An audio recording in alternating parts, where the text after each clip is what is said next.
This channel does not promote any violent, harmful, or illegal activities. All content provided by this channel is meant for an educational purpose only. দেখুন গত 13 তারিখ থেকে 13ই March থেকে আজকে 18ই March এই 5 দিনে electronics মিডিয়ার একাংশ যেভাবে হুমায়ুন কবিরকে নিয়ে বিভিন্ন রকম আগাম সমালোচনা পর্যালোচনা এসব আপনারা করছিলেন, তাতে আমি কিছুটা হলেও আমার সম্মানের দিক থেকে সাধারণ আম পাবলিকের কাছে, তৃণমূল কংগ্রেসের সর্বস্তরের নেতৃত্ব কর্মীর কাছে মনে হচ্ছিল যেন আমি কোনো বিরাট ধরনের কিছু অপরাধ করেছি। আপনারা নিজেরাই চাইছিলেন হুমায়ুন কবিরের ক্যারিয়ার কি করে শেষ করা যায়।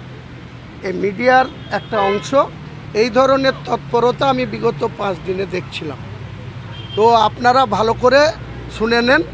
আর আমাদের অনারেবল ডিসিপ্লিনারি কমিটির অন্যতম সদস্য পরিষদীয় মন্ত্রী সুবনদেব বাবুর কাছে আমার সম্বন্ধে প্রশ্ন করুন, উত্তর পেয়ে যাবেন। আমার বিষয়ে আপনাদের যতটা আগ্রহ আছে, জানার দরকার আছে, কি সিদ্ধান্ত হয়েছে, অনারেবল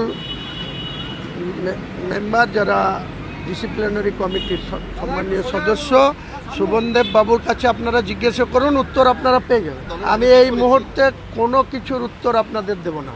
আপনাদের আগেই বললাম যে ইলেকট্রনিক্স মিডিয়ার কিছু বিশেষ চ্যানেল গত 13 তারিখ থেকে যে মন্তব্য আমি করেছিলাম, 12 তারিখে করেছিলাম, 11 তারিখে লিডার অফ দ্য অপোজিশনের মন্তব্যের পরিপ্রেক্ষিতে সেই ব্যাপারটা এখন ক্লোজ।